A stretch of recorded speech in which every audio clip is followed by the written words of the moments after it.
The first scene shows us the final round of a junior high school Scrabble competition. A girl named Lynn is competing against Sorowis from a rival school.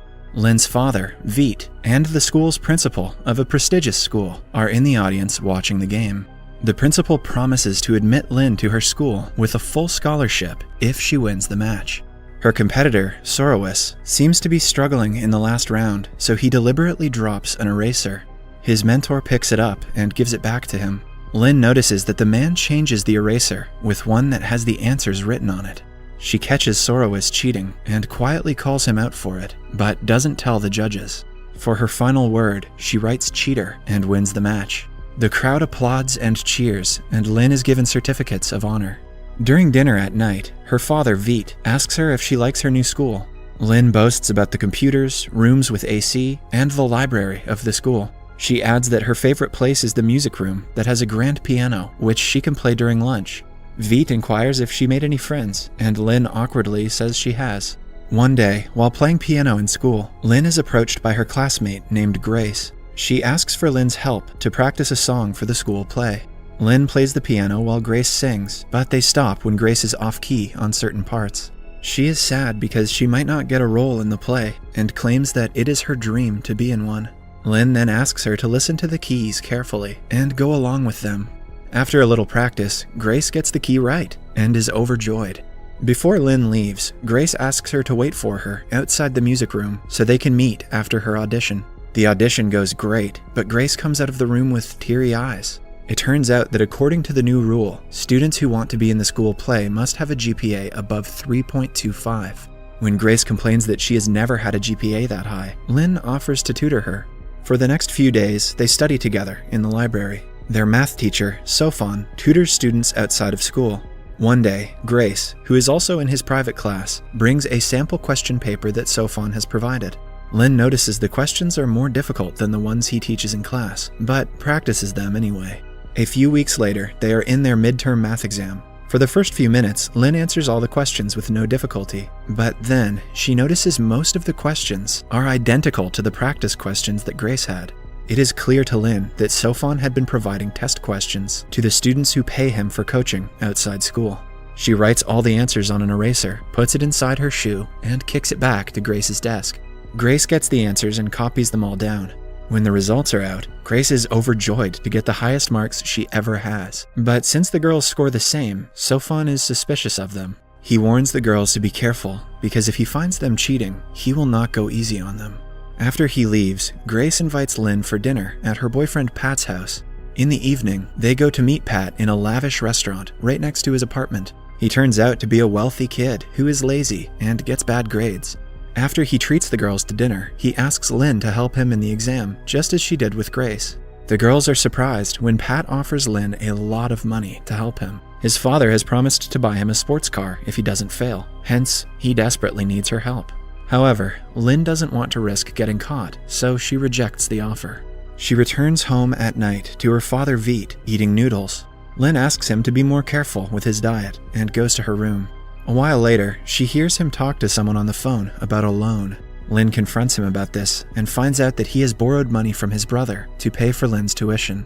The principal promised to provide her full scholarship if she wins the Scrabble contest, but because of a budget issue, Lynn and a guy from her school have to share the scholarship, meaning they will still have to pay half of the fee each semester. Lynn knows that her father cannot afford such prices and says she will transfer back to her old school, but Veet insists she will get more opportunities in this new one. Now, to get a full scholarship, Lynn will have to compete with the other guy and prove she is better. The following day at school, Lynn sees a little kid trying hard to get a balloon on the ceiling. She tries to help him but cannot reach it. Just then, a guy named Bank arrives and helps them.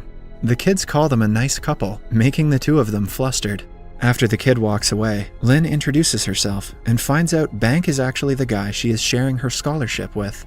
She asks him if they can still be friends, but Bank rejects her, saying that they're competitors. In the following scene, Lynn is back at Pat's apartment building. To pay for her father's loans and her tuition fee, she finally agrees to help him and Grace cheat in the exam. Her condition is that the couple will only get 3/4 of the answers, so their teacher won't suspect them. Pat accepts the deal. The following scene is their final exam of the first semester, and Lynn has to help both Grace and Pat alongside completing the test herself. Like earlier, she starts writing on an eraser, but stops when Sofan walks towards her. He keeps an eye on her throughout the exam and eventually notices her writing on the eraser. The man snatches the eraser and is surprised to see "You're slipping exam papers to students" written on it. He realizes she knows his secret and tries to reason with her, but Lynn hands him her answer sheet and walks out of the classroom. Sofan asks the others to continue and follows Lynn. Lynn remains adamant about telling the principal as Sofan tries to convince her otherwise. He even threatens to tell the principal that she let Grace cheat from her paper, but Lynn fires back, saying that Grace got good grades because of his tuition classes. As she walks away, Sofan notices her hand is inside her pocket and asks her if she is recording their conversation. When she brings her phone out, it is revealed she has been on a call with the principal this whole time. A distressed Sofan heads back to the classroom as the students get out. Grace and Pat thank Lynn as everything went according to their plan. It turns out that they had planned the whole scenario beforehand. Because of Sofan's tuition papers, Lynn could complete her paper in just a few minutes. She also marked the answers on her question paper and asked Grace to exchange it with hers while she distracts Sofan. After that, Grace wrote the answers on an eraser and gave them to Pat, and all three of them did great on the exam. Moreover, Lynn had changed Pat's name on her phone to the principal's. That way, she wouldn't get Sofan kicked out, but still intimidate him. However, later at night, she gets numerous messages on a group chat saying that Sofan has been fired from the school. Lynn rushes to Pat's apartment again and asks him how did the principal know. Pat replies that he had recorded the phone call and sent it to the real principal because he believed Sofan could create trouble for them in the future. Lynn isn't happy about the move, but dismisses the matter. The next day at school, she again meets the same kid and finds out he is Sofan's son, who has been kicked out of the school because of his father's deeds. Lynn guiltily watches them go down the elevator. In the following scene, we are taken to Bank's laundry shop. He lives with his single mother, who is obsessed with lottery tickets. She has severe back problems, but because of their financial condition, they cannot afford to get it treated. Later in school, Bank and Lynn are called by the principal because she wants them to take part in a TV show quiz competition. Neither of them are willing to partner up, but the principal convinces them by declaring that this competition will decide who is going to get the next term scholarship among the two. Hence, even if they are partnered, the one who gives the most answers will get the scholarship. The very next day, they are on the set of the reality show. The quiz starts, and Bank gives the first right answer, followed by Lynn. The duo leads by 2 points, but is soon overtaken when Bank hastily says the wrong answer. Lynn suggests that he think and discuss with her before throwing random answers. If they go against each other, they might lose the quiz, so, for the last question, they discuss the answer. The other team answers first, but gets the answer wrong. At last, Lynn cites the right one and wins the competition. The following day, they are at the principal's office, where she tells them that Lynn has won a full scholarship. She asks Bank to apply for a scholarship again next semester and dismisses them. After the meeting, Lynn tries to comfort Bank, but he ignores her. Later, we see him take his mother to a government hospital where they have to wait for hours for her turn. He also tells her that he didn't get the scholarship, but the mother quickly hides her disappointment and assures him she will collect the money before the next semester. One day at school, Pat calls Lynn into the computer lab and asks her if she will stop helping him cheat now that she doesn't have to pay for tuition. He laughs at her when the girl says she doesn't need his money anymore. According to Pat, the school will still take fees for extracurricular activities that she probably doesn't know about. Lynn doesn't react, but realizes he might be telling the truth. So, when she returns home, she goes through her father's drawer and sees that he has paid the school a total of 200,000 baht as a maintenance fee. This makes her realize that full scholarship is just a publicity stunt for the school, and they still make money from all their students. Lynn quickly calls Pat and asks if there are more people willing to pay her like him. The following day, Pat arranges a meeting with Lynn, Grace, and his rich friends, who all need Lynn's help.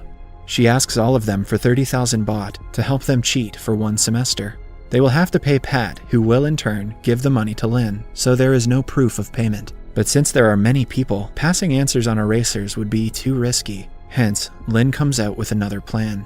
She remembers there is a clock on the front wall that is visible to everyone. She declares that the minute hand on the wall is the number of the question they are on. Similarly, since the questions are multiple choice, they will have 4 options.